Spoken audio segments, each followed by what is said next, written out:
Experience is live over on TikTok, and we're having this conversation. My brother, oh, I can't wait for our chat. I had to give it we got to give it the respect it deserves as we prepare, as we promote it. So yeah, we're talking about. There's this idea that, and we're talking about men, especially specifically. There's this idea that when we reach a certain age that we should know better. And we're treated as if, you know what, because it's multiple microphones. All right, let me try to fix that.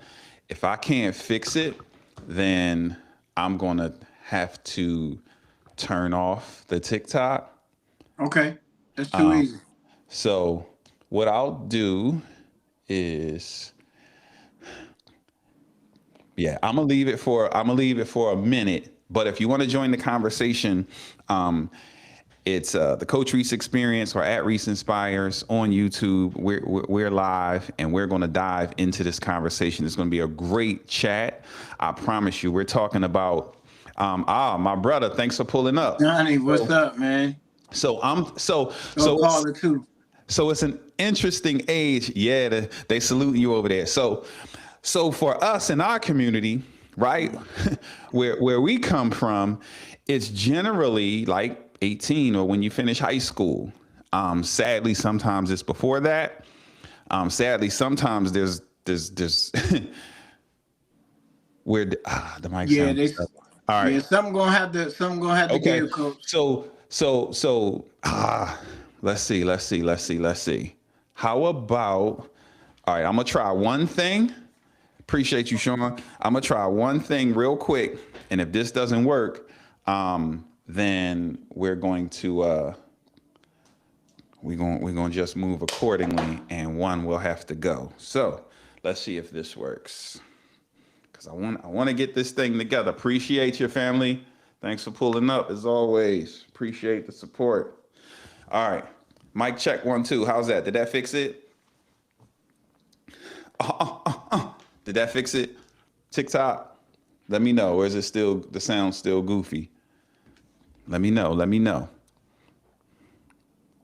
Okay, there we go. Appreciate you. See, technology, baby. You know what I'm saying? Add sound technician to my resume. You know what I'm saying? Add that to it. So, what are we talking about? Oh, so the you should generation, right? The age is going to be different based on the environment, but I'm a black man from North Philly, so I'm going to speak from that perspective, right? It's generally 18, right? And what happens is we reach that point, the crew that came before us, they just wanted us to finish high school, right? The world has changed at this point now. College and, higher education is more of a normal conversation, and it's a more common thing to push. But back then it was like finish high school. And honestly, in some households, it was just like, listen, get to 18 so you can go on about your business. And not only was the push coming from society, coming from family, it was also a thing that was driven into us, planted into us as we were coming along. And so we were looking forward to coming of age because we had this idea that, we're grown now. We get to do whatever we want. And so what happens is now we have these goofy rules that society put on us, and then we have this goofy pressure that we put on ourselves. And now we're out here trying to do life, and we are how are we supposed to know how to navigate these things? We didn't have these shining examples, right? I didn't have a me in my life. And then when my old head did try to impart some things, what's up, family? My old head did try to impart some things. It was so uncommon for me to even hear some insight or some positivity, or even just a strong male. It was like he was speaking Mandarin. And it was at that point I was already a grown up. You know what I'm saying? At that point, I was already a quote unquote grown up, right? And It's not that I wasn't trying to hear it, because he was a very, very, very respectable man. I'm talking about my first mentor, rest in peace, Bishop Mills. But even when he came along and was trying to impart some things, again, it was like he was speaking Mandarin. Because what is he? It was such a new concept, and I didn't have to listen to it. So why would I at that point? Right? There was no, for what? I'm grown. You know what I'm saying? I had this idea that I was grown.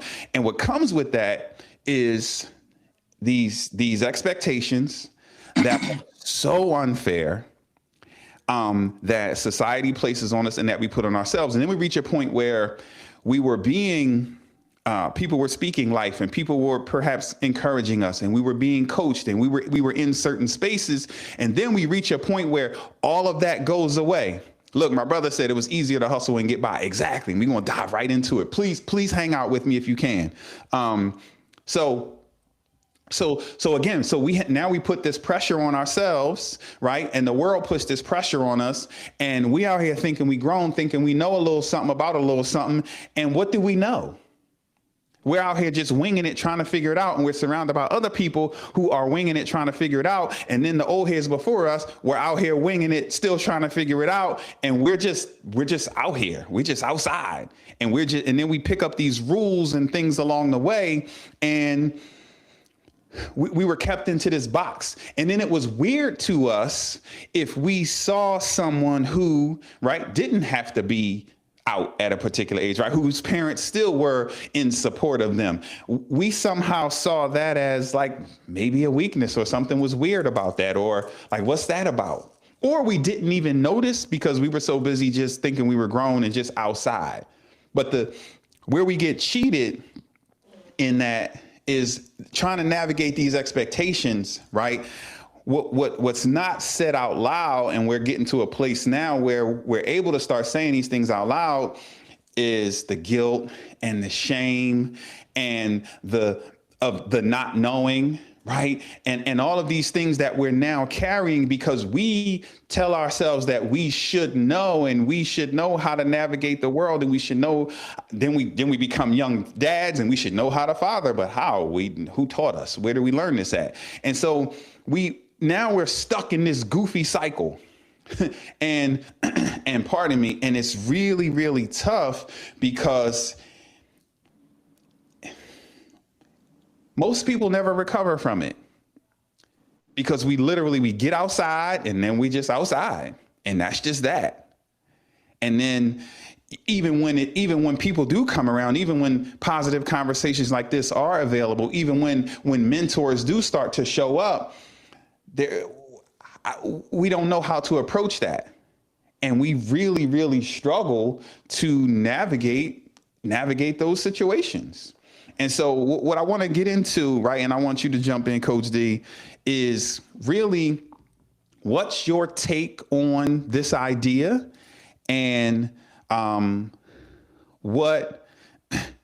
what was your personal experience? Look, my brother said something. He said, guilty of not utilizing. No, exactly. So sometimes we had people, right? We had opportunities that presented themselves, but again, we didn't even know how to seize those opportunities. And let me share this real quick, because that's a great point. He said we're not utilizing. So opportunities did present themselves for mentorship and to take our lives to the next level, right? But it was just so foreign to us. I had trash bags full of mail. I had at least 60 schools sending me packages every day. And I didn't know what to do with that. I didn't understand what that meant. And I didn't have anyone in my life to say, yo, idiot, this is a free education. Look, these are the schools you watch on TV. Go. What do you do? They want you to just come and hoop and give you a free education. This is what this means. I just thought it was cool to get letters from these schools. I thought it was cool to go to school and get a stack of mail and then come home as another stack of mail. I didn't know what to do with that. So just think about that. That's crazy.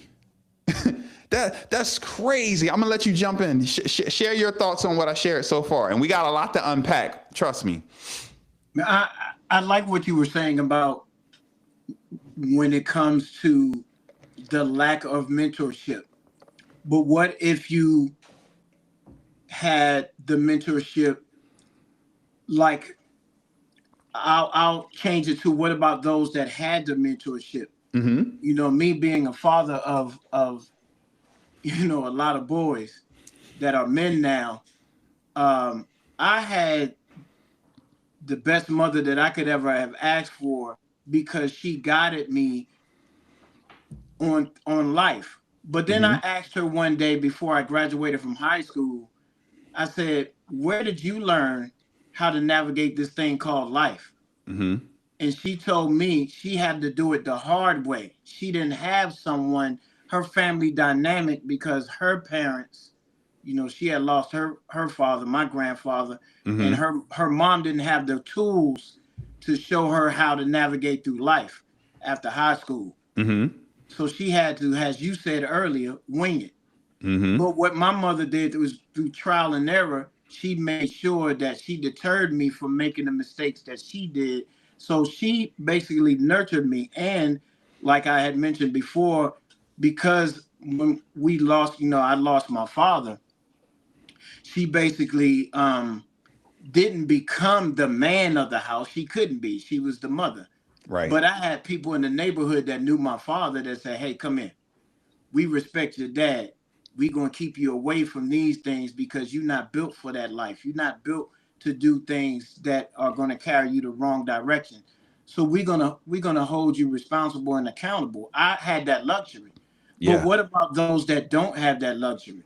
What about those?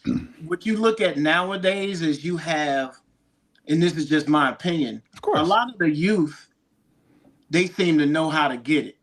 You know, the successful influencers, the successful kids that didn't go to college, and they learn how to make that money. Here's the problem with that: you make the money, you have knowledge, but you don't have the wisdom to go with that knowledge. Wisdom is the lived experiences. What do you do when your ability to make that money that you made so fast is taken away from you? How do you So, navigate through that? And some of the youth, because they did it on their own, don't want to listen to the old heads. of course. What do you do when you get to the point where you say, "Hey, come in, young, and let me police you up, let me hold you accountable"? They're like, "No, no, no, I don't want to listen." What do you do at that point? So it becomes, for my experiences, that you have to meet them where they're at, so that you can be able to get your foot in the door to talk to them, to guide them. "Hey, this is what I see you're Mm-hmm. going. You need to do this." And that's how you, because you get more bees with honey. You know what I'm saying? Truth. And a lot of, and unfortunately, sometimes us old heads, we're fast to speak and slow to listen. Over time, what I learned with my sons, I have to be fast to listen and slow to speak. So let me So jump in real I'm laying quick. my plan on that. No, no, no, because you hit a lot of great points, right? And I don't want to zip by all these good points. So you talked about, you talked a lot about the outliers, right? Like yourself, right? Your situation was the exception and not the rule. When you talk, even when you talk about the cats nowadays who figure out how to use what they have to sustain themselves and get some money early and do some things. These are one in a million. These are the outliers, and so that gives the illusion of unlimited options. That creates this illusion that gets in the way. But for the 99%, for the rest, right, of us and the rest of them, so to speak, the challenge, like you said, becomes understanding mentorship and understanding the need for mentorship. And you said, so what do you do in those situations? You talked about listening. And for me, we're saying the same thing. I believe it's a respect thing. And we can get more into what mentorship needs to look like for it to be healthy. I think that's a whole nother chat. But obviously you make a phenomenal point. And so we what we're acknowledging is the fact that we tend to, again, we find ourselves in this place where we abandon ship, we abandon, and we have all this undue pressure. Like my bro just said, right? I remember when having a job was corny, right? So there's all these weird rules that we're adhering to, but the dude that had the job, he was out of the way, and They say you got your echo back on your mic, Coach. yeah, I don't know what that's about, so I'm just going to take this off. I was trying to use both platforms, but I apologize, but I gotta just get this out. So appreciate the heads up and appreciate the support and all the things. Hopefully this works out. If you want to tap in, we are live on YouTube on at Reese Inspires or the Coach Reese Experience. Please pull up and continue to support this amazing conversation.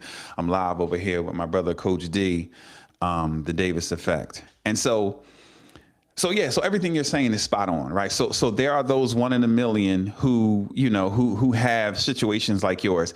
Even to have not only a great mom who learned from, who decided that she was going to change her situation, right? She was going to do quote unquote better and provide to you some things that she didn't have. And then she had the backup of the neighborhood. That's amazing, because same thing, right? Either one, it's up to you. Redbox, because I might hang up TikTok. Jesus. Oh yes. And so even that, right? That's foreign language where I'm from. I never experienced anything like that. Right. And I had something that would have been easy for the old heads to latch on to.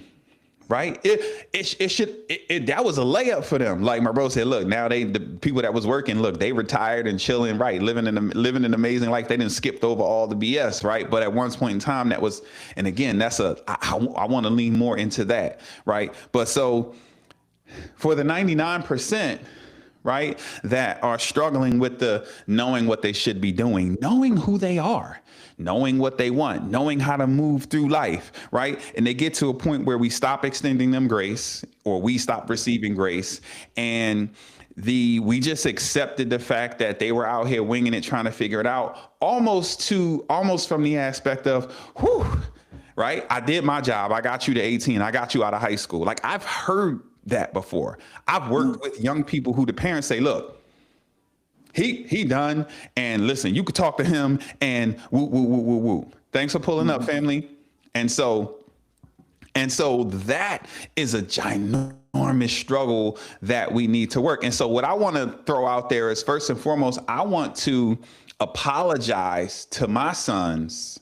Right. I've been an ever present example, loving on them and, showing them the way. However, when I really think about this, I'm sure that, and in fact, they were absolutely impacted by this type of thinking. Right. Oh, you think you're grown, so I'm going to let you. Right. This idea that you oughta and you should, and maybe you, and I think that we're cheating them in those instances. But then the other side of the coin, and then I want you to jump back in. The other side of the coin is, if you haven't experienced mentorship, strong leadership, then you may not see the value in it. And so, to the point you're talking about, when we pull up and we attempt to have these conversations, if you don't pull up in a big enough car, right, with the big enough watch, with the big enough, they don't want to hear what you talk, right? So there's so many layers we have to work through, and guess what? Rightfully so, because this is new to them. This is foreign to them. And so there's this dance that we're doing, and we have to stay the course. Right? Exactly. Do this or get out. Right. There's this dance, this weird dance that we're doing, and we have to stay the course. And people like us, right, of a certain age, I mean, I'm not as old as you, but the men of a certain age like us, we have to continue to stay the course. We have to continue to shine, and we have to continue to reach back, and we have to extend more grace. We have to be more understanding, more kind, more empathetic, and we can't just retreat because I tried to talk to them and they don't want to hear it. And we can't say, kid, You'll never hear me say kids these days or this generation, because I think that's insulting. I think that's disrespectful to the young cats. Oh, kids these days don't know. Because right there, guess what? They check out. They tune you out, because if they start talking about, oh, these old, I'm not hearing what you're saying after that, because that's like saying no disrespect, but you about to disrespect me. So you already, so that's language. So we need to adjust that language, because we're literally chasing them away by using that kind of language. We're literally chasing them away. That's why I use powerful language like we, us, and ours. And that's why I always lead with vulnerability. And that's why I honestly just led with the apology to my sons, because I'm ever present and I'm around. However, I'm just thinking about how much more of me I could have made available. And honestly, a part of the apology is, I wish I had been in a position I wish I had understood these things earlier. And I know I can't go back and change it, but I just want to express my heart, just hear my heart, right? Just please know that, and they do know this, that's why our relationship is so great, but what I've given you guys has always been the best of me. I've always given you the best of me. I had a lot of crap to work through, and it's unfortunate that a lot of my crap as I was working through it spilled over onto you guys. But I love you guys. I'm proud of y'all. I want y'all to continue to keep standing, stay the course. I really, really value and love our relationship. I love the fathers that you are and the men that you are and are yet becoming. But guess what? I'm understanding more and more the dilemma that you guys find yourself in, and I'm here to support you. Not just y'all, everybody, but obviously y'all first and foremost. Jump in there, fam. I know I said a lot. What's that? Whatever's on your heart, and then we're gonna talk about what this pressure looks like and how we can be more supportive. No, I was sitting here and I'm just being a sponge, because you speak with the wisdom that we all should have as older men. But the problem is, and I'll piggyback off of what the gentleman said in there, marvelous. He was like, we as adults have to stop calling them YNs. I think that, Exactly. what's happening is there's a lot of trendy things going on that don't fit with our community. And some of us gravitate to what you say, the goofy things. Right. I'm never going to call someone within my community a YN. That just doesn't make any sense to me. Right. That's not showing respect. Showing respect is calling someone by their name, speaking with them. The reason why a lot of the older generation is not able to communicate with the youth is because now the youth want to see what you're working with. They want to see your resume. For sure. In order for you to, it's like you telling someone that you were a top athlete, but your resume doesn't equal up to it. So they're not going to be prone to listen to what you have to say because your resume don't speak it. And then you have some that, because of their home life, you could be a mentor, like I'm mentoring 2 young men now. Because of their home life, they return after our conversations, they go back into their environment, to whereas everything that we discussed, right, that I wanted to give them to motivate them, they're not able to hold on to it. So what we have to do is continue to be consistent in their lives. That's how we change. And then the other thing is showing respect. When we show respect, that can, like I said, you can attract more bees with honey. Instead of, I don't like to be that type of person to think I know everything because of my age. Because like I told you and Johnny, I am always looking for knowledge to add to my toolbox. So I would never approach a youth. When I was a football coach, I never went to them and told them, hey, I know everything. I would always tell them, hey, I'm still learning. I would show them how to research the information that I'm sharing with them about the game. Right. To let them know that I do have a working knowledge. But hey, what's your ideas? I will always ask them. what do you think about things? Mm-hmm. Sometimes you get someone that talks, and they don't want to listen to anything. So the youth these days, as a parent, if you weren't given the tools back in the day and it affected you now as being a parent, then what you would have to do is what you did is you humbled yourself and say, hey, I apologize for the things that I didn't know, but I appreciate you. I love you. I thank you for, accepting me from where I'm at. Yes. But here's what you do. What I've learned from you and Johnny, you connect yourself with men that might have that working knowledge of how to do certain things. And it's all about who you surround yourself with.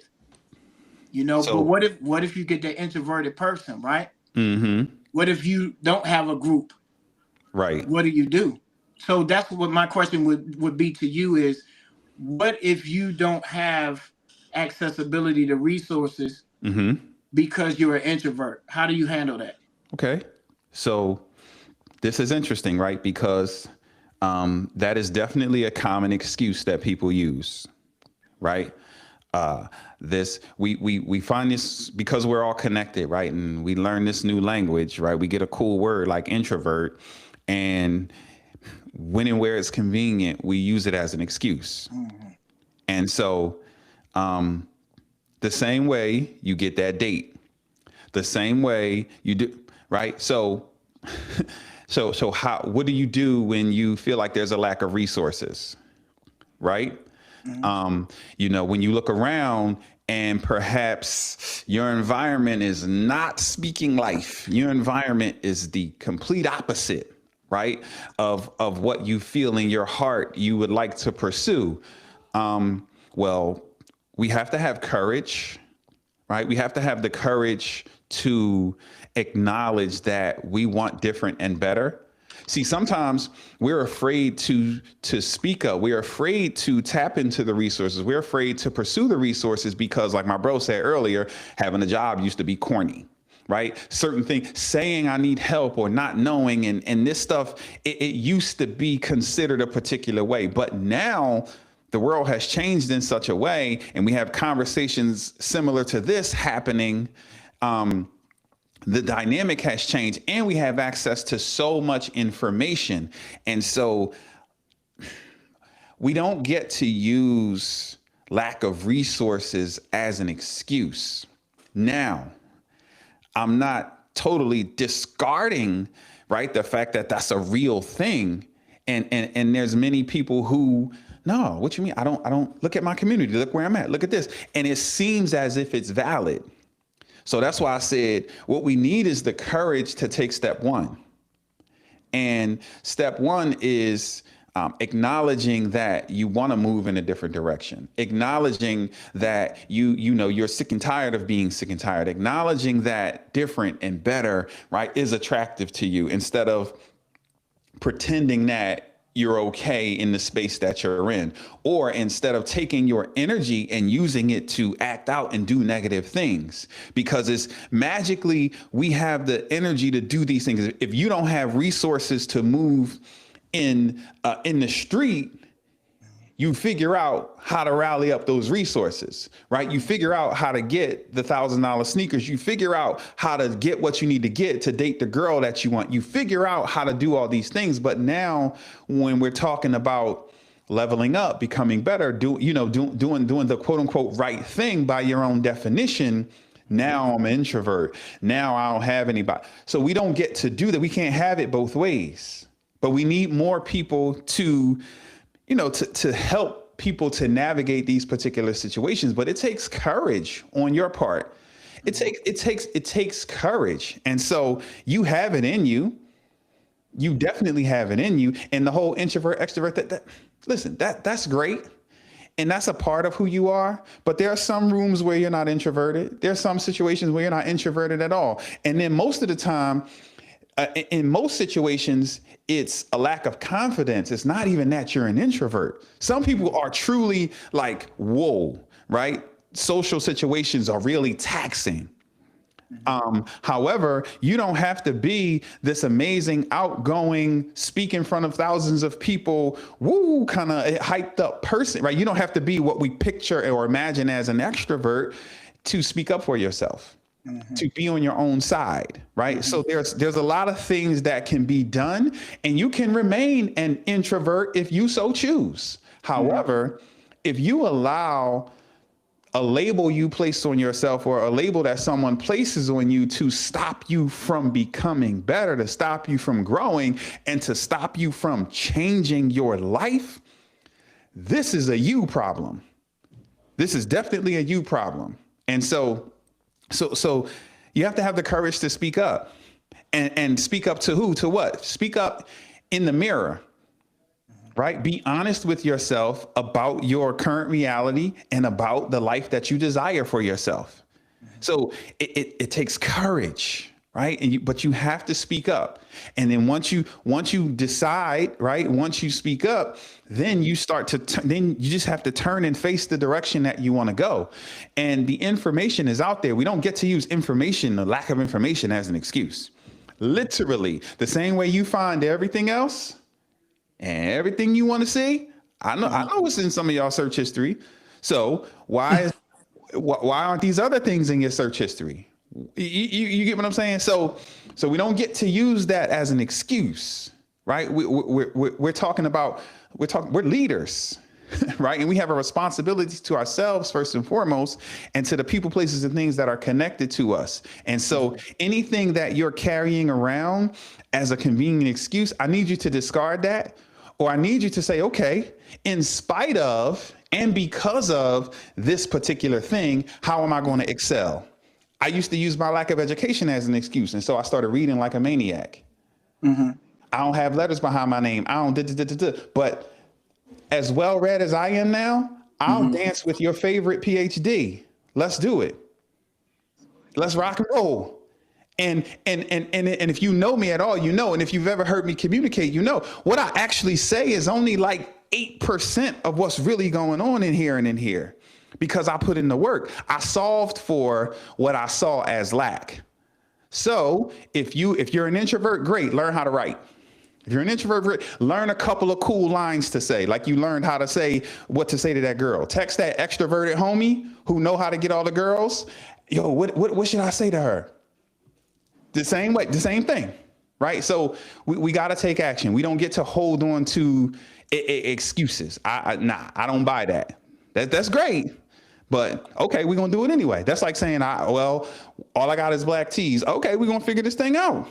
Like, cool, right? We're gonna keep them black teas, right? And we're gonna, you know what I mean? We're gonna figure out how to do this. We're gonna, okay, look, Steve Jobs wore a black tee. He wore a black turtleneck. So now you're taking it to the next level. You know what I mean? Like we can solve for anything, but we have to, again, find the courage to look ourselves in the mirror and be honest and that's step one. And we have to do that. So yeah, so exactly. Any area of life, we can solve for that. Now I don't want to get away from the idea of grace. The idea of love and support, because I am very, very tough on people, because I'm very, very tough on myself, and I don't tolerate excuses. And anything that smells like an excuse, I kind of see red and go, like I did just now.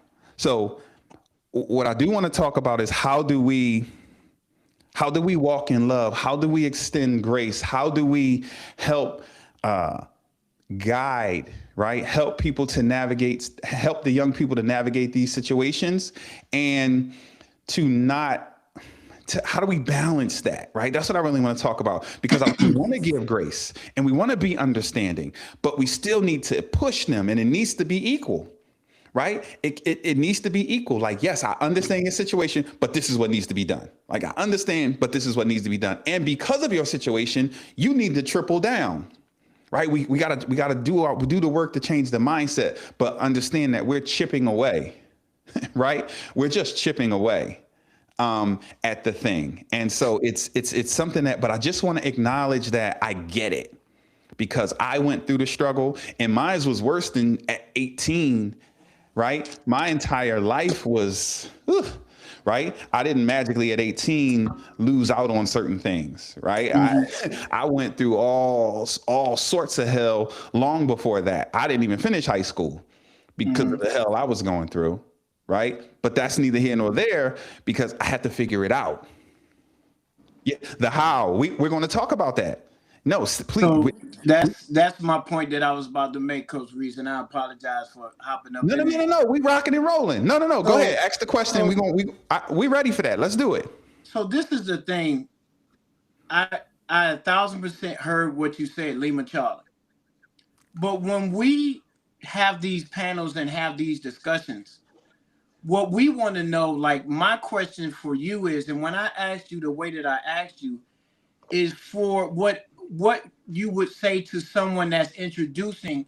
It's not an excuse what the person is saying to you. They're telling you what they are. So when I was presenting that question to you is to explain to an introvert, if he tells you he's an introvert or she, how did you get to your point to where you got to that next level? And so what we want to do is we want to discuss the how. Because Okay. it's not, I think what happens is sometimes when you hear something, because of your life experiences and what you dug yourself out of, it might sound like an excuse to you. But that person, if they're new, they're a client of yours, and they're saying, I "Hey, love it.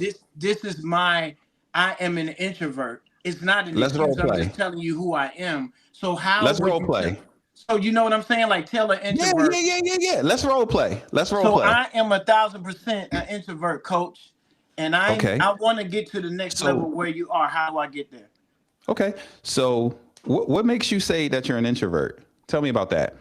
Okay, so I love my solitude. A lot of people would see me as being in the house, as being secluded. They don't see it as this is my comfort zone. I don't choose to deal with a lot of people because if I don't trust you, if you sound as if you're a smoke screen, I don't Mm, take my time to further invest in you. So I would prefer to be in my domain in which I'm in control, in which I don't have to worry about entertaining folks with unnecessary conversation. I love my solitude because I'm always reading, I'm always learning. However, me being an introvert has held me back from a lot of the things of being able to communicate outside of that box if I am around other people. okay. So, an introverted person is someone that enjoys their seclusion. Some people on the outside looking in, an extrovert is someone that's the life of the party. They like to, they can answer every question. And I'm only responding to Marvelous. I'm looking on my YouTube screen and I see what he said. So, an introverted person is someone that enjoys being to themselves. They would prefer not being in a crowd. They like their solitude. And an extrovert is someone that you can, hey, look, they're the life of the party, they can answer all the questions. Mm-hmm. They don't make it about them, but it can be about them because they are so easy to get along with the crowd, if that Fair play. answers this So let question. me jump in, brother. Let me Yes, jump sir. in. So, introvert, a person who is predominantly focused on internal thoughts and feelings rather than on external things or social interaction, often characterized as being quiet or withdrawn. Do y'all know who this just described? Me. This described me. Focused on internal thoughts and feelings rather than on external things and social interaction. And here's the beauty of this, right? You can be more than one thing. And just because you identify as an introvert, right? Explain to me, right, how that stops you from moving forward because you said that a couple times, right? You said that my being introverted kept me from ... And so briefly, right? Briefly explain to me how being introverted stopped you from moving forward or making progress. So I used to be, when I lived in DC and I worked for the Department of the Interior, I used to be a part of this group called BIG, Blacks in Government. And part of being in that organization, is networking, meeting people. And me being in a crowd of people, that wasn't comfortable for me. Okay. Now, I just typed it in the chat. I always say that I'm an introvert with extrovert tendencies, meaning that if you put me in that situation, I can navigate. However, my introvertedness, I'm only there for about 5 minutes and I'm out, because I don't like being, or I didn't like being in crowds. So because of my internal challenges of wanting to stay in the moment, my introverted was like, yeah, it's time to go. It's time to get up out of here. So let me jump in, because this is good. So you said being at these networking events, being in these large crowds, it made me uncomfortable. And so tell me, or where in life can you accomplish anything without discomfort? You're a soldier. You've been around the world. You've experienced some things that we can't even discuss. You are like a martial arts master. All of these things come with tons and tons of discomfort. And but however, you made a decision that these things were important to you. You decided that you were going to go into the military, and this is how you were going to take care of yourself and eventually take care of your family. And so because you made that decision, you were willing to endure the discomfort thereof because you made that decision. When you got into martial arts, right, you were a novice at some point. You had to start, and you were not. Everyone else in the room was not at the very beginning. And I'm sure that brought a lot of discomfort with it, but you really liked it. You enjoyed it. It did something for you. And the outcome that you were in pursuit of, right? Because the goal was sexy, because you really wanted, you wanted to reach the top of that particular mountain. Pardon me, I'm getting excited. Because you wanted to reach the top of that particular mountain, you were willing to endure the discomfort of the climb. And so it's, again, I'm not taking away the fact that that's not, that's a little uncomfortable, or maybe it's a lot uncomfortable. However, the goal in life is not to avoid all things uncomfortable, as you very well know, because of your accomplishments and who you are. The goal is to connect with why. So perhaps it wasn't so much that this thing is just ain't for me. Perhaps you didn't really see the value of networking. Perhaps you didn't really see the value of it, and just using that as an example. Oftentimes there's a quote by Nietzsche. It says, when you have a clear enough why, you'll endure anyhow. When you really are crystal clear on that this is my mountain and I need to get to the top of it, whatever is between you, whatever you have to endure on the way up, whatever tests, trials, challenges, people, places, things, weather, animals, haters, whatever the case may be, there's a willingness to endure that when you identify that this is something of importance. So when you are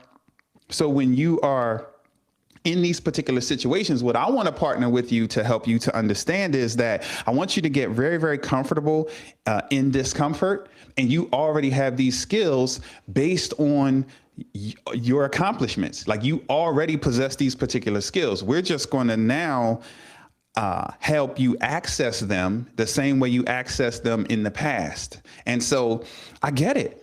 It's not the most comfortable situation. Trust me, reading that out loud was funny because that's me. However, this is what God called me to do. So I can do this for hours on end.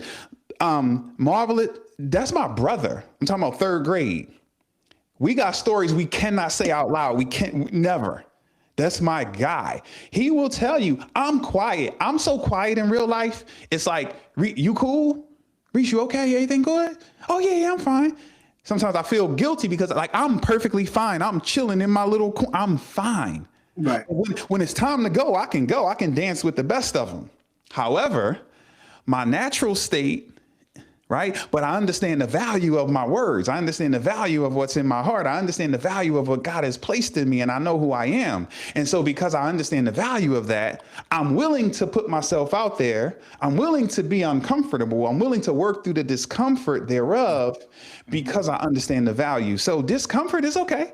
That's a part of the game. That's a part of life, being, discomfort. So I respect where you're coming from. That just means that we have to work on, right? We have to work on this identity thing, because I believe there's danger in labeling ourselves in a manner that limits us.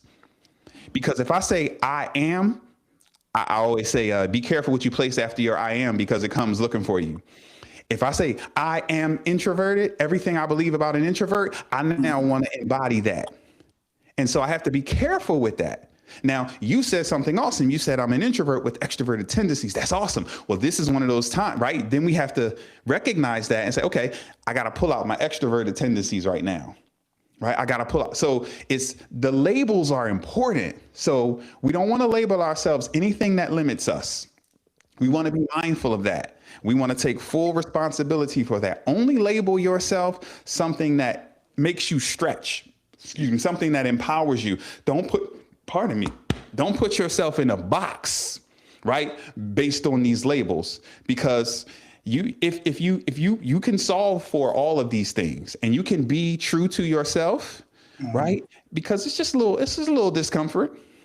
It's okay.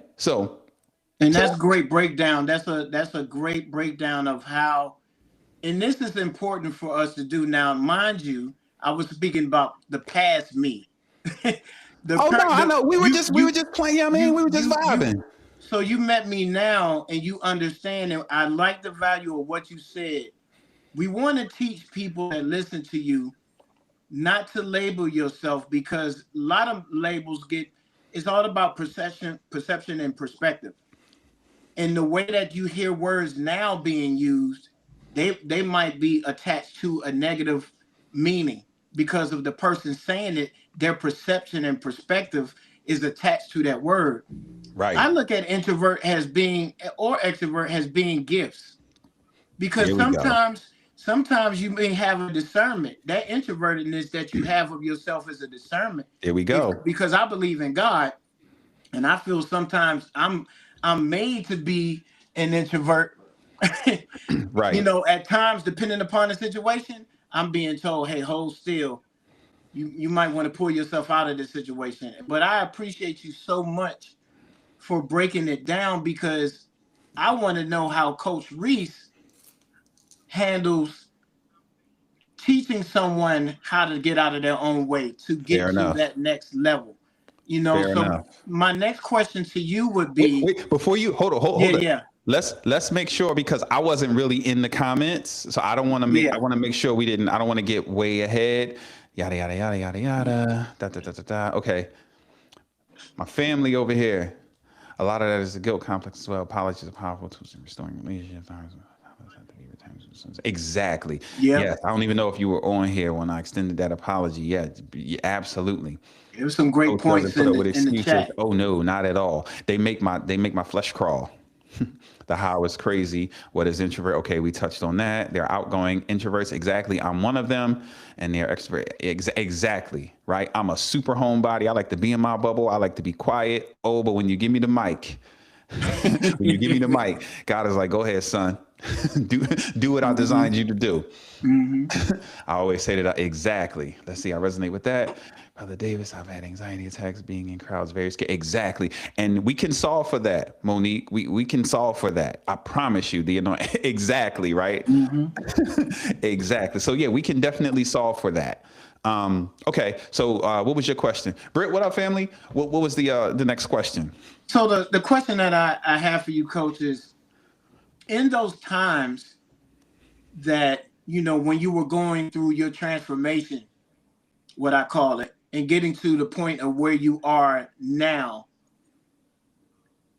what were some of the things that you held on to that kept you going? What about those moments that you had doubt? How did you handle that? So would make it past tense. Okay. This is present tense. It's a daily battle. Okay. So the I believe I'm ever growing and transforming and I'm ever evolving. Yes, I sir. believe that, I'll continue to learn and grow and evolve and transform until God calls me on home. Now, what did I hold on to? How did I get through these things? So in every season, it was different. And so it really depends on where you find yourself. So for me, in the beginning, it was, I have sons, right? I have sons. And then in the beginning, like when I was in the ministry, there was a machine that I was attached to, right? And so by default, I was just boom, boom, boom, right? And then because because I'm an athlete and I'm a team player, I know how to boom, boom, boom, boom, boom, right? If you go to Duke, right, this is a well-oiled machine. You get in there, boom, boom, boom, and you rock and roll. You know what I'm saying? And you get in there and you do your thing. You don't come in there changing things. You don't. There's not a lot required of you, right? Oh no, you stay right there. I got you. And so it depends on the season that you're in. Right. And so for me personally, since you're asking me, when I was transitioning from the ministry, which my transition out of the ministry came with a heartbreaking, devastating divorce and abandonment from my entire family and my entire ministry. I went from being surrounded by people, being loved on, being adored, leading people, leading the charge, doing all the things, to alone and abandoned, in another state with no one around. And so God said, what would you tell someone in your situation? Okay. Wow. Okay, cool. And it immediately helped me to focus. And so at that time, my self-esteem was so damaged, I didn't really see a ton of value in me, other than the fact that I had these young men that were counting on me, and I would not disrespect God, myself, or them and not figure it out. Thankfully, had I not had children, I don't know. I don't know if we ever meet. Right. And I'm being extreme to make the point. Right. But that's what I leaned into initially. OK, I got these young men. My son, he's 19 now. He was 10 at the time. He had just turned 10. OK, I got to figure this thing out. I got to figure this out. I don't get to quit. Right. And I didn't have anywhere to run to. So I had to figure this thing out. And so what I said was, you know what? I'm going to be there for them. I'm going to figure this thing out for them. And that's what I hid behind. And that's what kept me going. So in that season, it was understanding that I had these three young men that were coming of age. My older sons were, I think 18 and about to be 20 at that time. They're now 30 and 28. Right. So they were at pivotal points in their lives. And then I got this young one that's 10. And I'm like, oh, shoot, trying to figure this thing out. So I leaned on them. I leaned on my desire to be a good father. I leaned on, and then I was in the ministry almost 20 years. So I had the scripture alive. I knew the word, right? I was a leader. I was rocking and rolling. And so I literally had to start, I had to live these things. And I had to start to embody these ideas. And then what happened, what was fortunate for me was when I left the ministry, that was the time that God said, we got all this stuff out the way. Now it's just you and I. And my relationship with God 1000x'd, because I can hear now, I can move, everything just, right? Everything just started to become clear and things started to make sense. And then I gave myself permission to question things and look at things a different way, because when I was in the machine, I was just, so the children, that was first. And then I started to understand that, okay, I need to work on me. This is my season to work on me. What's up, family? I need to, okay. And as I started working through that, I started to discover some things. But see, again, I'm an athlete. So what did I lean on? My identity. I identify as an athlete. So what does that mean? That means that it's still time on the clock. I got to figure this thing out. And I always believed that everything was figure outable, right? I always believed that there was more available, there was better available. You know, I always had an eye for it, right? I was always a dreamer, even in my little quiet space. So I had this knowing that more was available. And what I decided to do in that was educate myself. And I was already in the Bible, but I said, okay, I need some practical things to go along with this. And so I began to read like a maniac, and then I would write, and then I would apply these things. But what kept me going was my desire to be better. I wanted to be better. And I knew there was time on the clock, because I'm like, okay, I feel amazing, right? I'm a little lost, but I feel amazing, right? So, I got to figure this thing out. And I didn't have any distractions. So I decided I'm going to figure this thing out. And I've been figuring since, right? And so it depends on, to get more to the person who may be trying to, it really depends on the season that you're in. And once you identify that, you know what, I want to do better, right? Self-doubt keeps on running up on me. You have to develop some tools, right? Just like everything else in life, you have to develop some tools.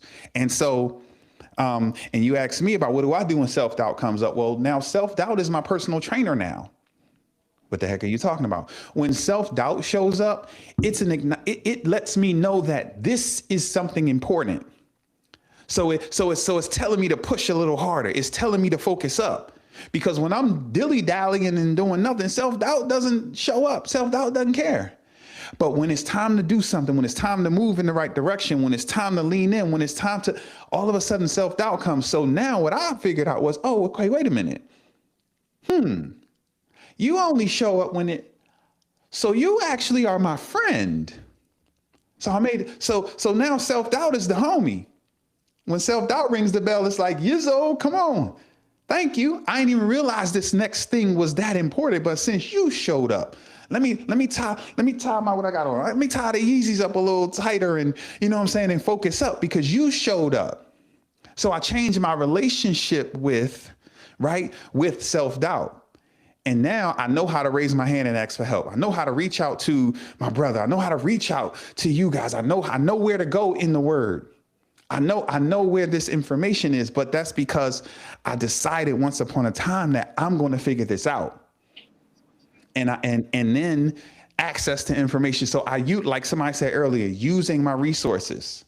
So it all starts with a decision, and then it's a commitment to that decision. And like the great Les Brown says, you got to keep your commitments to your commitments. And I'm committed to growth. I'm committed to being better today than I was yesterday. I'm totally committed to that process. And whatever it takes is what it takes. It takes what it takes. And so I decided to, again, I have these inherent skills and things that were in there. And I decided that I'm not going to abandon these things. I'm going to actually use them. And a lot of that came through Stoic philosophy and through different learning and through a lot of different things that I picked up along the way. But I picked it up along the way because I was pursuing it, and was as past tense. I'm yet pursuing it all the time. I'm chasing after God, and I'm chasing after knowledge, and and my goal is to be the embodiment of this stuff. I can talk about it, but more than talk about it, my goal is to be the embodiment of.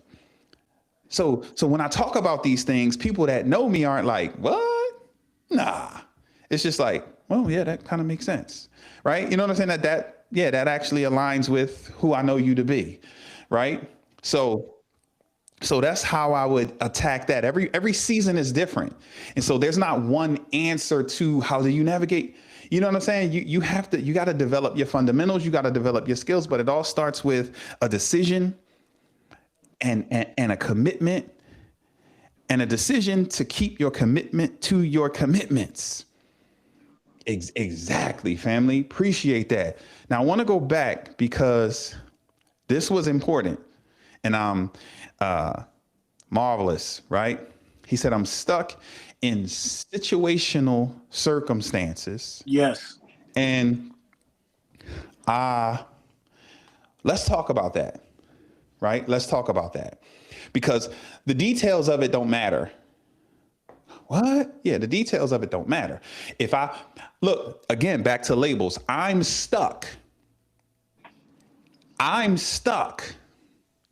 So that to most people, not me, is a sign, is a negative, that invites in negative emotion. That's a negative thing.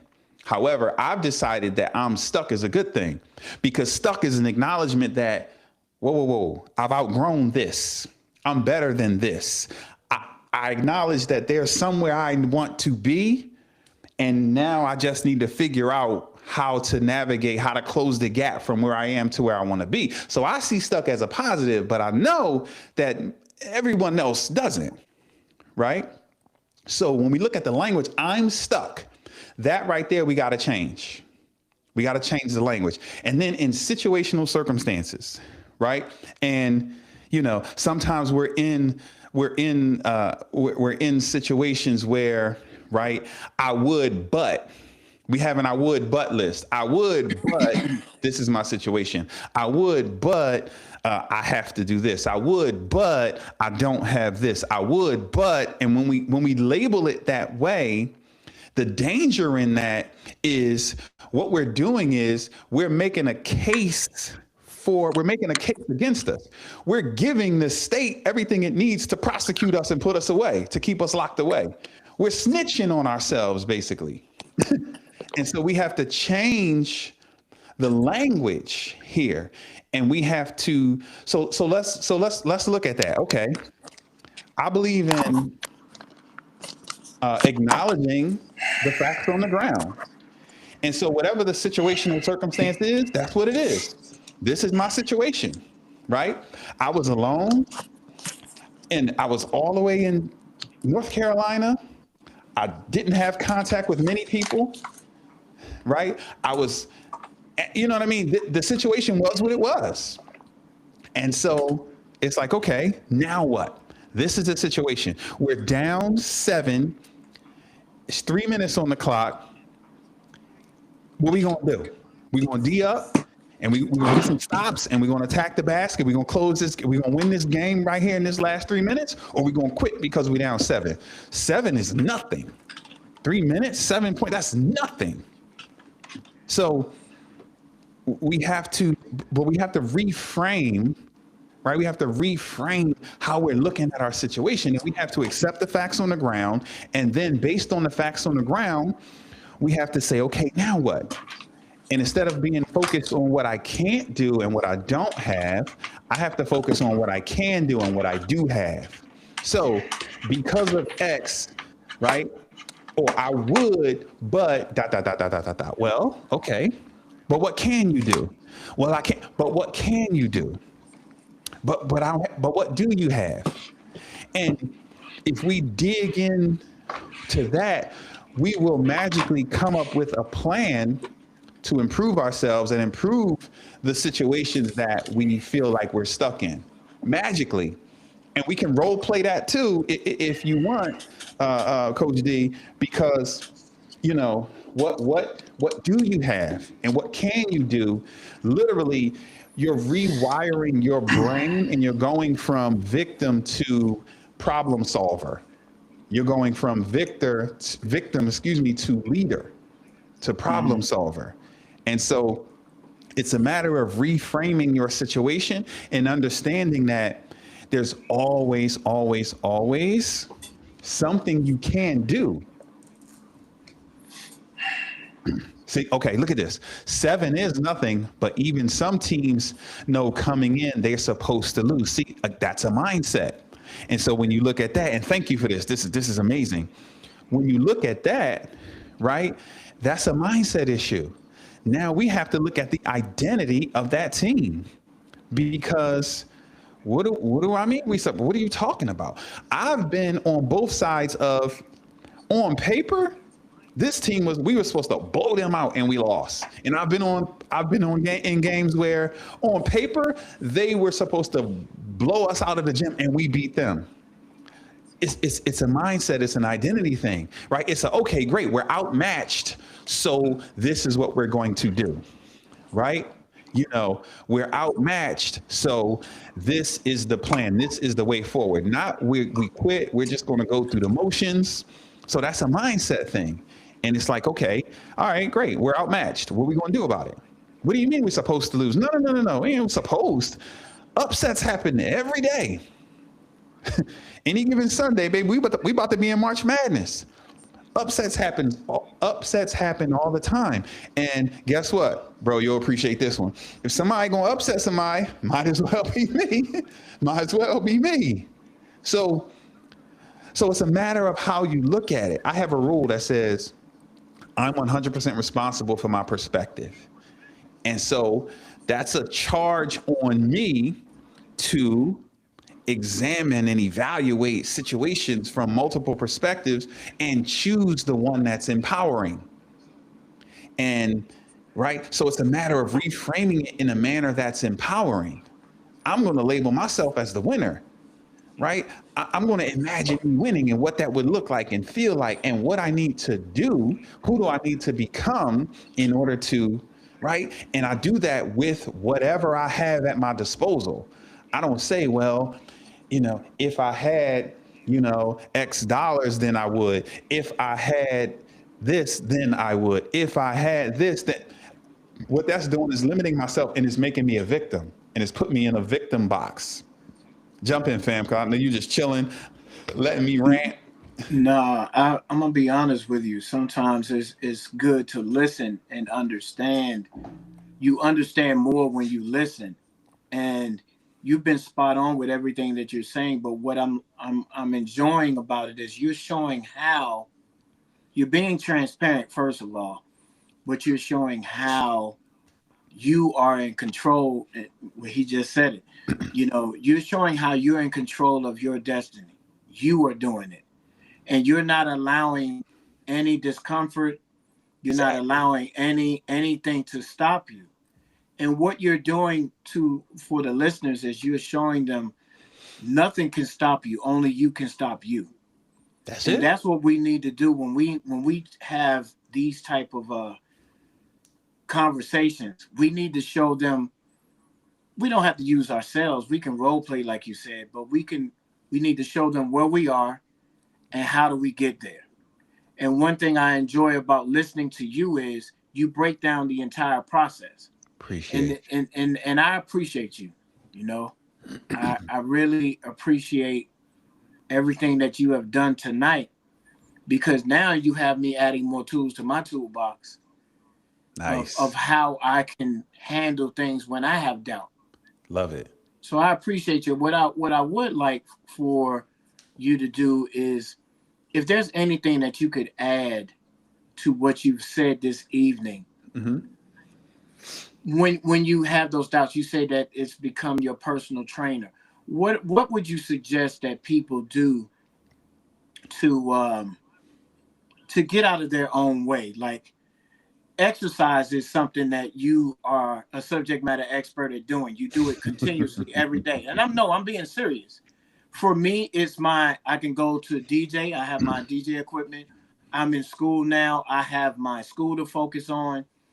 What would you tell someone that's coming to you? Would you tell them to tap in something that they like to do? What would you tell them to do to handle that? Absolutely. So that's a great question. So how do I navigate this? All right, I want to get better at this, right? My bro just put in there, you control your own. So, right, I want to take control. I want to take ownership. I want to take responsibility. So I say this every time. If you ever hung out with me, you know what I'm about to say. First and foremost, you got to take care of yourself. That's the first thing. When I got hit with that ton of bricks, I went to work. I got up in the morning. I ran a couple miles, came home, freshened up, went to work, came home, and ran a couple more miles. And I was running and crying, because I had no idea what the heck this next step was going to be. But I'm an athlete, so I got to move and I got to have energy available, and I didn't know what to do with that energy, and I didn't want to do anything that was going to get me in the county. And so I had to, I had to do something. So you got to take care of yourself. And what happens when you take care of yourself is a lot of things. Take care of yourself. I'm talking about the fundamentals, right? You're eating, moving, and sleeping. If you get your eating, moving, and sleeping in order, and I stand on this, that's going to solve 90% of your challenges. Because ultimately, what it's going to do is you're going to have energy. And when you have more energy, you can focus. When you have more energy, right, you can now, it's like Spider-Man, like got bit by a little spider, because now your senses are heightened. And it's just because you've been eating better, you've been moving your body, and you've been getting the proper rest. See, we don't take care of ourselves. And now how are we going to tackle these big problems that life is throwing at us as a shell of ourselves? So, and that's something that you can readily attack, all of us, immediately. You can immediately, you can start to move your body. You can immediately start to make some different decisions at the dinner table. You can immediately, right, start to get some more rest and do some things, right? Start to change your habits and be on your own side. So I would say absolutely positively start there. And what that's doing, it's improving your self-esteem and your self-image. Because right now, right, your relationship with you is a little tainted. It's a little damaged because you're not taking good care of you. And so think about it.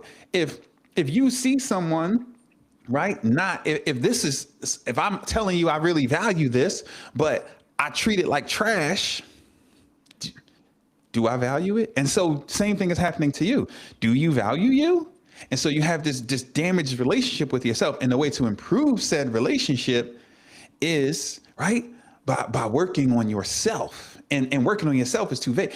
By literally getting your fundamentals in order, eating, moving, and sleeping, eating, moving, and sleeping, eating, moving, and sleeping. That would totally, I'm telling you, if you tackle those, prove me wrong, anybody, right? So that's where we would start with that, right? That's where we would start. And then as we continue to build upon that, you mentioned things that I enjoy, right? Things that I like. You mentioned yourself, right? DJing, and I'm in school, and you're studying something that you have a passion for, and you love learning these things, and you're excited about applying these things. And so what's happening with that, right, is you're building your self-esteem. You now see yourself as the type of person who, and so now you engage with you differently, meaning your thoughts are different. There are some things right now that you say to yourself, right? That's just garbage. You talk down at yourself. You talk yourself out of it. Like there's this crappy relationship you have with you. But the more you do the things that I'm talking about and the things that you're talking about, the more you feel good about yourself, and you start to build your self-confidence. And that comes through action. Not sitting around philosophizing about it, not sitting around thinking about it, not writing it down, action. Action is the cure-all. So get your eating, moving, and sleeping together, and then clarity will start to come. And then you'll start to have energy to now turn and face the direction that you want to go. And now you'll be willing to invest more into you. So as you invest in you, you'll be willing to invest more into you. So that's the starting point for everyone. And then you'll be able to recognize the little monsters that are attacking you. Because right now you're a shell of yourself. You came to training camp 40 pounds overweight. You can't even get up and down the court. And so you have to shift that. You got to get yourself in game shape, in mid-season form, and everything about you is different. How you see the world, and look, how you interpret problems. Because right now that thing looks like a big, ugly, fire-breathing dragon. But then when you get yourself together, it's like, I was tripping off of that. But there's so much clutter and there's so much blah because of the lack of energy. So if we solve for that literally transforms our lives. And then we start to use that energy. I call it the energy swap. We swap that energy that we're using to stress ourselves out and to comfort eat and to comfort scroll and to blah, blah, blah. We swap that for things that are empowering, things that lift us up, things that feed our spirit. Now we start to get some bounce back in our step. And now we start to remember who we are. And now when the problems come, it's like, clearly you don't know who I am, right? But right now, you don't even remember who you are. So you got to do that. And as corny and cliche as it sounds, that literally will unlock the awesomeness of you. So we have to begin there. And then we have to your point earlier, you have to get connected with people who are on the same journey, not same like after the same thing, but in pursuit of growth, in pursuit of more, in pursuit of transformation. You have to connect with those people. You got to find yourself a mentor. And I don't want to hear it. My mentors are gone. My mentor, if you ever hear me say my mentor, I'm talking about Jim Rohn. And if you ever hear me say my first mentor, I'm talking about Bishop Mills. They're both gone on to be with the Lord. But their work, I'm the embodiment of their life's work. So their work lives on through me. And so, right, I spent countless time literally attached to Bishop Mills. So I got his spirit in me, right? All the goodness that he was, I have that in me. I carry that. And then Jim Rohn, I learned so much from him to this day. And the fundamentals that he taught. And then as an athlete, as a ball player, the fundamentals are extremely important. So I concentrate on mastering the fundamentals. The fancy stuff, but it's the fundamental principles that are important. And so, but again, you can't do none of this stuff if you can't be a great athlete if you're not in shape. You just got to get yourself together. And as simple and as blah as that may sound, that is the unlock. You're walking through the world as a shell of yourself. Get your eating, moving, and sleeping together. Start treating you like someone you're responsible to care for. I'm gonna say that again. Treat you like someone you're responsible to care for. Stop making you an afterthought. And thank you for that, family. And you got to be about that action. We always talk about what we ought to do and what we might do and what we should do and what we're gonna do. Gary Vee said, "You're gonna do it. Show me receipts. Show me the 77 times you got that, you missed that shot. Don't tell me you're gonna become a great shooter. How? Show me that you shooting 500 jumpers a day. Okay. You only got to tell me you're going to be a good shooter. You get in there and shoot 500 a day. That tells the action. And not only does that fixes everything because the mindset shifts. I'm the type of person who, you heard me say earlier, I know everything is figure outable. So I'm the type of person who believes that everything is figure outable. So I'm the type of person who believes that there's always a way forward. There's time left on the clock, right? Right? There's an identity thing. So we gotta shift that identity, and we can't be walking around like we're victims. You just said it. We're unstoppable when we decide that we're unstoppable. Can't nobody stop you. And I'm saying you to whomever. You're literally unstoppable. The only person that's ever stopped you is you. And I know you're like, no, this happened, that happened. No. I call BS on that. Because how many times has the actual thing stopped you? How many times has the adversity actually stopped your progress? 0.1% of the time. It's the idea of the adversity. It's the story you tell yourself about what might happen when you reach step 7 that stops you from taking step 1. And therein lies the problem. And that's a you thing. That's not the system. That's not Washington. That's not the pastor. That's not your significant other. That's not the children. That's not the traffic. That's a you thing.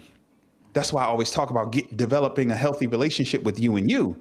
Because when you get that relationship together, you'll change that because like, oh wait, yeah, I'm tripping. I didn't go live because Sally Hot Pants said you stink. What?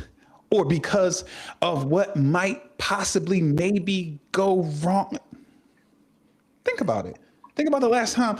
Nothing stops us but us. Right. Yeah, the idea of adversity stops us. We don't even get in there and rumble and lose. We say, oh no, nope, I'm staying, sit right here. I'm gonna wait. And then we hide behind, I would, but. No, we got to burn that I would, but list. And we have to focus on, okay, but what do I have and what can I do? What do I have and what can I do? I know what I can't do. What do I have and what can I do? And if we focus on those things, magically what we come up with is a plan, is a way forward. Right. And it's very simple because we're saying, well, I can't do that, but I can do this. And then you just do that and you just took a step and changed your reality. And then you just rinse and repeat. And I oversimplify things because life is simple. Humans, we're complicated. Life is simple. Appreciate y'all. Life is very simple. So, that's my rant on that. Anything else before we wrap it up? No, I just want to add to, I appreciate you being transparent, but I also appreciate you with adding the tools that are the necessary tools for someone to look at getting out of their own way, to showing someone what it looks like to fight, to stand in truth and fight. And the other thing that I've enjoyed about hearing you speak, I don't have any room now, since you've spoken on it, to quit on myself. You understand what I'm saying? I don't have any room now because what brought me back to TikTok after taking that tactical pause was the fact that the doubt creeped in on me because I want to be in service of my community. And I don't want to get caught up in this so-called algorithm thing. But you know what? That was an excuse. Mm-hmm. I went back and looked at your videos and I was like, okay, Coach Reese is like, okay, I'm gonna let you take your tactical pause, but you'll be back because you in your own way. You're in your own way. And so I appreciate you tonight for sharing your tools. And I know you're not done with all the tools. You just gave us a little bit because you want to save that for anyone that comes to you for your services. And this is the reason why I'm glad we have this platform and that we're together reunited as brothers so that we can peel apart the layers to get to the surface of what drives us to do the things that we do for our community. So thank you so much for having me a part of this conversation. But I appreciate you putting on the boxing gloves and putting in the mouthpiece and say there is no tomorrow. Hey, listen, so of course, man, much love and appreciation, man. I appreciate you standing with me and, helping me to work through this, and asking these great questions, and shout out to everyone that commented and asked the questions and such. Right. I truly appreciate you guys, but you know what? We need more just truth. And I believe in truth. And I believe in the human spirit. And we don't talk about that enough. We talk about the monsters out there. We talk about politics and we talk about this and we talk about lack and we talk about that. And all of that is true. But none of that is more powerful than the human spirit. None of it. What God has imparted in each and every one of us, and it doesn't matter your belief system. There's something out there greater than you. And the human spirit, let me tell you, the human spirit you can overcome anything. You're literally unstoppable. Literally. There's nothing that you can't accomplish. And I believe that. You're going to have to work your face off. You're going to have to deal with adversity. But if you commit to the process, if you make that decision and you stand on it until, as my mentor used to say, keep going. When is it? Until. Keep going until. You know how many iterations of this I've had to, what? You know how many times how many different ways I've attempted to try. But now I've even graduated from that season. I'm not doing that anymore. I'm standing and delivering, and I'm removing anything that's in the way. And I truly believe that we need more of that. We need more truth. We need less gimmicks and nonsense and BS and angles. We just need the truth. And the truth is, if you find the courage to invest in you, invest what? Time, energy, effort, and money into you, into your personal growth, into becoming a higher expression of yourself, there's absolutely nothing that you can't accomplish. Somebody may say, well, I can't play in the NBA. Okay. Okay, so there's 0.1% of things you can't do. But you can get a job in the NBA if you so choose. You can start a podcast talking about the NBA. There's nothing stopping you. So you can be a reporter. You can, like, there's nothing. If you find the courage to simply invest in you, time, energy, effort, and money, the sad truth is most human beings couldn't be bothered to invest in themselves. They'd rather be distracted, and they'd rather use this amazing, powerful tool that can be life transforming, that gives you access to unlimited information and people and just resources and all the things you claim you don't have. This thing helps you, and you rather just doom scroll. You'd rather watch goofy videos. You'd rather. And that is the problem. The problem is you identify a challenge or an area of lack in your life, and instead of saying, okay, all right, let me focus up and let me solve for that. How do I, right? That's not in your search history. It's trash in your search history. But how do I fix that is not in your search history. The lack of personal responsibility, it is troubling.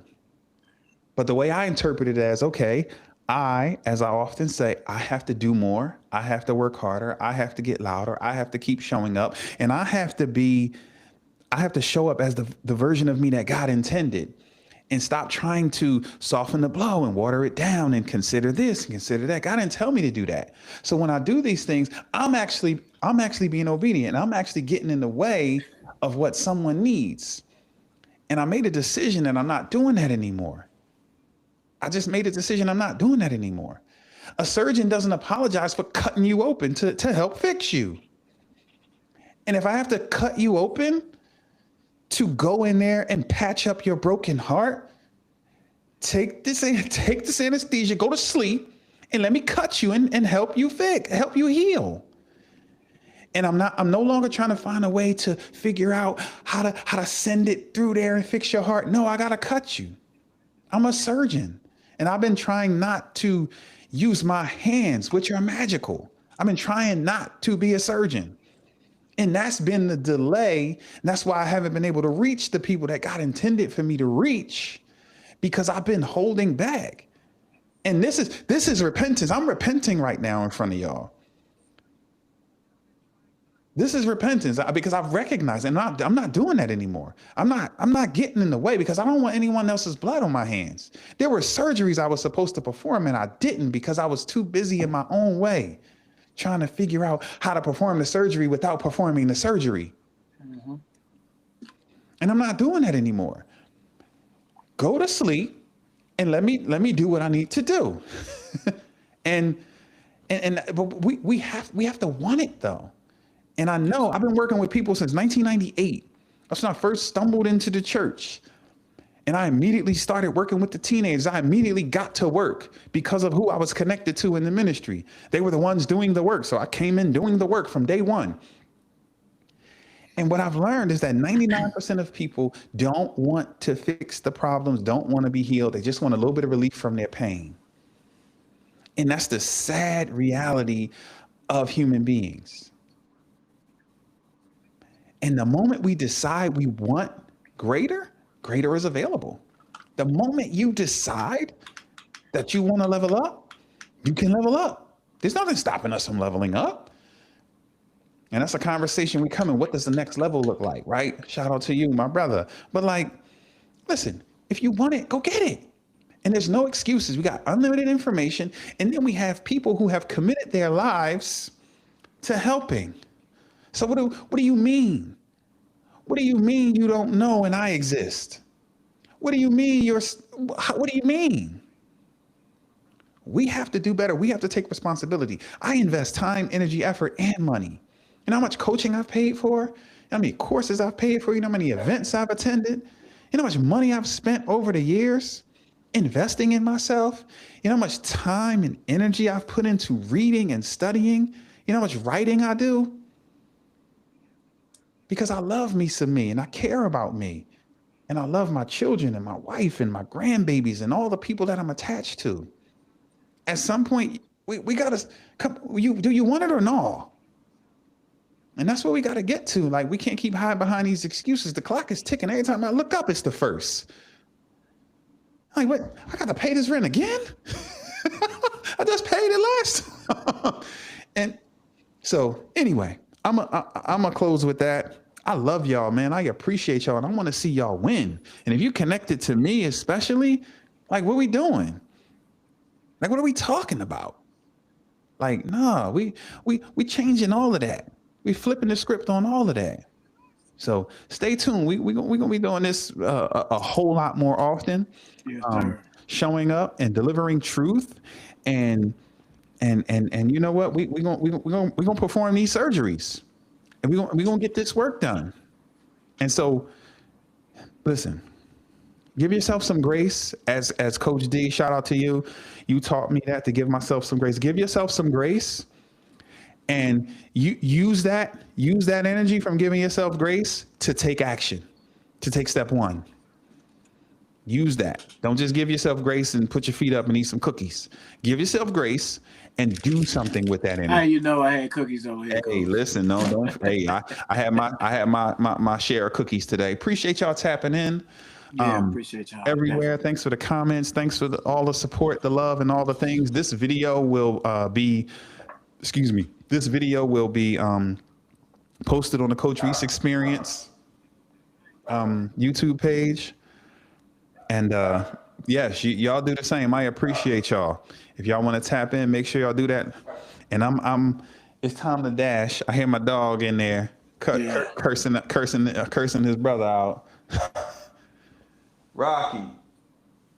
Yeah, God bless everyone this evening. Thank you so much, Coach Reese, for having me. I'm looking forward to doing this again, my brother. Indeed. God bless everybody. Y'all have a good night. Absolutely. Stay sharp, family. I'll scream at you later. All right, good peoples.